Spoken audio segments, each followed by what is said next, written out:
You're listening to the Parents of Hardworking Teens podcast, episode 68. And we're talking all about the joyful subject of disappointing results. I'm going to share what I do when I'm helping students deal with a disappointing result in an assignment or an exam so that they can understand and connect with the situation and have a way to move forward from it with clarity and positivity.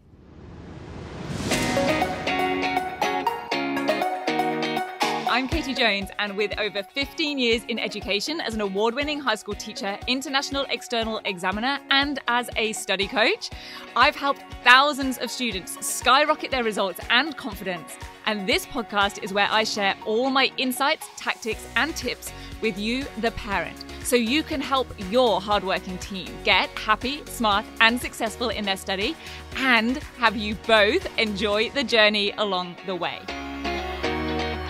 This is the Parents of Hardworking Teens podcast. Hello, my very important parents. I hope you're doing great. I'm having a little sigh because I have just recorded this podcast once and then clicked stop record only to realize that I hadn't pressed record. So if your teen has ever had something like this happen to them or, lost a file or whatever it is, I get it.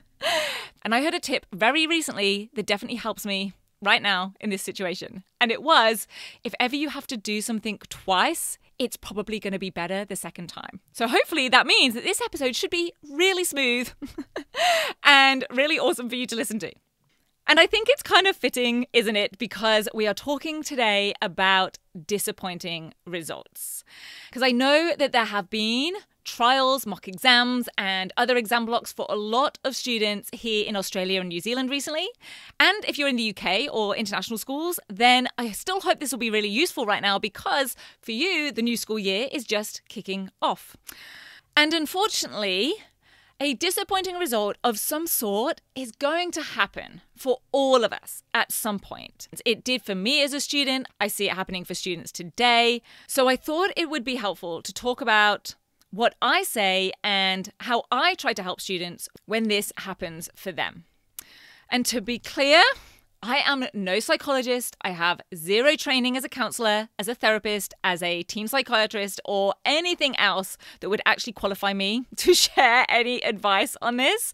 I'm not even a parent myself. So I am purely sharing this as anecdotal experience and in case even one thing might help you or your teen. But that anecdotal experience, as you can imagine, is fairly extensive. Because I have talked with hundreds of students over the years who have, at some point or in some way, shape or form, received a disappointing result. Be that in my role as a high school teacher, as a head of department, as a study coach, as a homeroom teacher, as a tutor, in all of the different ways that I have worked with students over the past 17 years. And of course, every child is different. And of course, each scenario and situation is different. So like I said, this isn't any hard and fast advice. But after lots and lots of different versions of these conversations, I realized that there were some similarities in the things that seemed to basically work well. And there are two things that I've tended to home in on and always make sure I include in the conversation and in a particular order. And so I figured it might be helpful to others who also have these conversations, i.e., probably you as a parent or a carer. Now, as a teacher and study coach, the thing that I, of course, really want to get into with them is figuring out where things probably went wrong or how to help them fix it so that they know better next time and can do better next time. But that's kind of like a friend telling me that they've just broken up with their partner and then me immediately trying to match them up with someone new. It's a little bit dismissive of their experience and the thoughts and feelings that they're going to be having in that moment. But of course, understandable because we want the other person to not feel so bad. It can be tempting to try to placate a student with saying things like, well, look, as long as you tried your best or, results aren't everything, or even counter it with, hey, I think it's a pretty good result. But again, if we relate it to the friend with the breakup, it's a bit like saying, well, there's plenty more fish. Or the worst one, I never liked them anyway. So, in my experience, when I talk with students, I have found the most effective thing is to start out by taking a moment to really validate how they're thinking or feeling about that result. Now, we don't want them to wallow in the disappointment forever, but we don't just want to gloss over it or basically tell them that it doesn't matter or try to immediately move them on from it, even though I know it's tempting, because we just want them to feel better about themselves and the situation. And even though very often we know that in the grand scheme of life, no, that result doesn't really matter, to them in their life at that moment, it does. And I think there is a positive to be had here in that they clearly do want to do well, and they clearly believe in themselves enough to think that they were going to do better. They know that their potential is greater.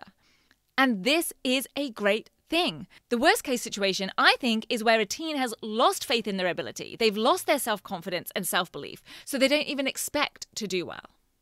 So first up, I make sure that I've taken the time to hear and genuinely acknowledge how they are viewing the result or task and how they're feeling about it.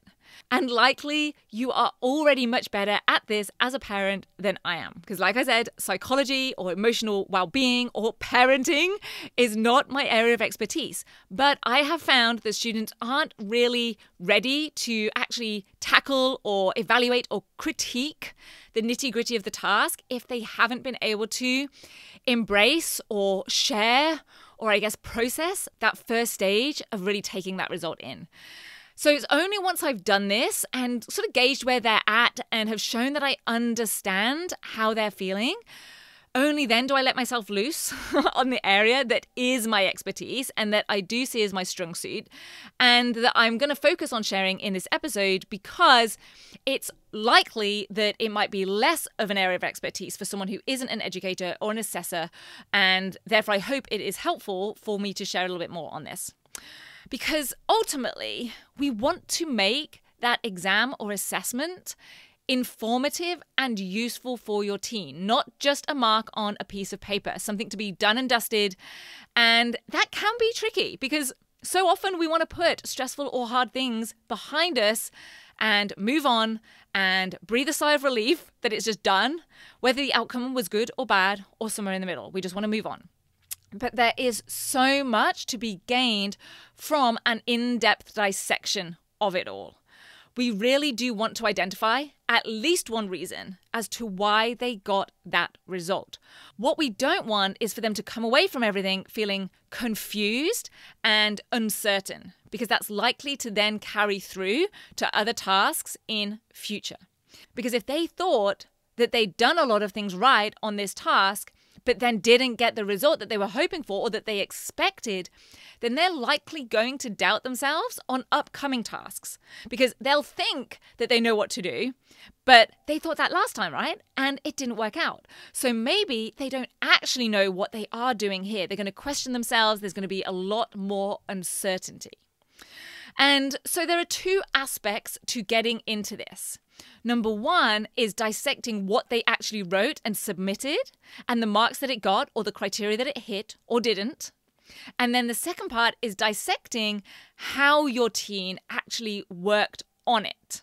Now, for dissecting what they actually wrote and submitted, I would recommend checking out as well episode 13 of this podcast. It's called Assessment Post-Mortems. It's where I share the one word to ask your teen, or that they should be asking themselves, about a completed assessment or exam question. And I also share real-life ways that I've taken students through assessment post-mortems, because we want to know exactly what got marks and what didn't, and all importantly, why that was. I had a conversation recently with a 10WGT grad. His name was Alex. And one of the things that sticks in my mind was when he said to me that he had a previous exam that he'd done a month or two before and he hadn't done very well on it. And he actively went back and found it and went through it. And he said, I could instantly see all of the reasons why I hadn't got certain marks, where I hadn't really answered a question, where I hadn't addressed the command word. And that gave him so much confidence, as well as, of course, so many skills and know-how to be able to tackle all future exams a lot more successfully and confidently. Now, if your teen can't really do this themselves, or they're not really sure how to do this, then they should definitely go ask their teacher to go through the assessment with them. And reminder for anyone with a teen in the 10-week Grade Transformation Program right now, they can come to any 3 of our live group coaching calls. We hold them every week during term time. Next level students can come to any of our calls at any time, and they can submit a completed exam paper or assessment to any of those calls, and I will be ready and raring to do this work with your teen to guide them, and we'll figure it out together. I will explain and dissect everything with them, because this is such a valuable and high bang for buck exercise to do. It's one of my absolute favorite things to coach students on in our calls, because so often that disappointing mark isn't about an answer actually being right or wrong.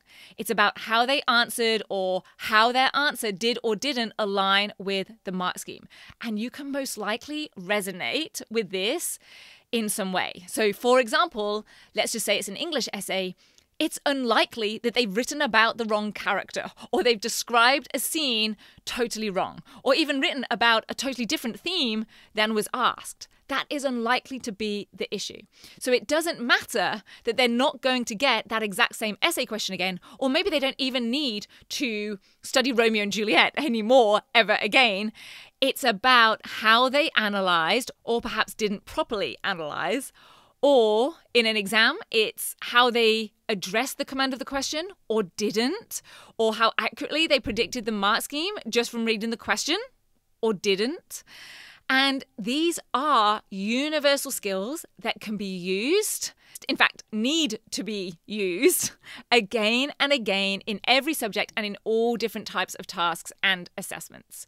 And so that's the aspect of dissecting what they actually wrote or presented or said in their speech, the content that they delivered for that assessment. And then the other part was, how did they actually go with working on it? Was it a smooth path, or did they maybe have a false start somewhere and have to restart something? Did they go around in circles a little bit along the way? Did they procrastinate or get distracted while they were working? How much effort were they actually putting in? Now, I like to use scales of 1 to 10 for this. So if they're an 8 or above on anything, I'm pretty happy with that. So 8 or more in terms of their confidence in the subject content, all good. 8 or more in effort, all good. 8 or more in confidence, all good. But if it's less than that, then we might need to dig a little bit more. Maybe they gave themselves a 5 for effort. But maybe that was for a strategic reason. Maybe this task didn't actually count towards a final grade, and they had other assessments on at that time that did. In which case, is the result truly disappointing, or is it possibly what we'd actually expect for a 5 out of 10 in effort? Or if they did put off getting started and then ended up under time pressure, then that may well be the reason for the result. Whatever it is, we want to figure out why they got that result. And as a heads up, it will likely be more than one reason. So for me, it's important to keep exploring all of the aspects that I just described and not just stop at the first sign of an explanation. So for example, if they say they procrastinated on getting started, then we want to find the cause of that procrastination. Were they unsure of what they had to do? Were they a bit uncertain of how to do it? Or if they ended up pressed for time, did they genuinely misjudge how long it was going to take to complete? Or was the time that they spent on it maybe unfocused and full of multitasking on other things as well? Or did they simply not schedule or plan it all out and break it down and give themselves the right amount of time in the first place? Is that the reason? Now, in amongst all of this, they might well have a situation where there's something beyond their control that they give as the reason. So they might say something like, well, the teacher didn't really explain the task clearly. Or I got sick and missed some of the information. Or I had a major footy tournament on the weekend before it was due. So I just didn't have the time to put into it.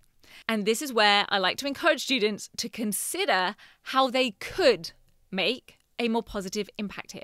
Could they, for example, ask their teacher for more clarification or say, here's what I think I need to do. Can you tell me if that's right? Or could they independently catch up on something they missed or proactively plan for when time is going to be tight and things are busy? Because I think this is much more powerful than blaming an outside factor. Now, not that those factors aren't real and not dismissing a genuine issue, but the truth is that being able to see where we do have some control and where we can overcome some of these external factors, I think is a great life skill. I think it's one of the times when we truly can say that school or assessment is helping to set us up for success in life. Not because we're being spoon-fed information or because we can now analyze Romeo and Juliet, but being given a hurdle and therefore an opportunity to figure out how we can proactively set ourselves up for success and be resilient in the face of adversity and reflect on and strategically evaluate results or outcomes whilst taking the majority of the responsibility. And on that note, some of the reasons that your teen identifies are going to be relatively easy to solve. Like, okay, next time, you need to plan out each subtask and schedule in when you're going to do it. And others are going to be trickier and may require some additional skills and training.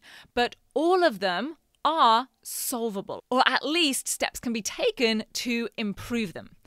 Because I have never had a student where I've just had to throw my hands up in the air and say, yeah, you know what? I've got no idea how we could do things differently next time to significantly improve the likelihood of getting a higher grade. Never. That has never happened. And so, of course, I really hope that your teen has had a lot of success and has been really happy with any results that they've had back recently. But if they aren't totally happy, then I hope that you can use these two aspects of follow-up, acknowledging and understanding their thoughts and feelings about the result and actually letting them feel those rather than instantly trying to cover them up and gloss over them with more positive ones.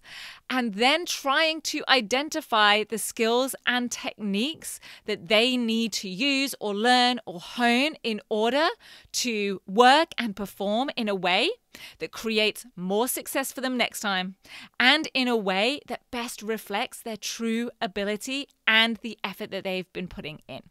I hope you have a brilliant rest of your day. If you know someone else that might find this podcast helpful, please screenshot it and share it with them.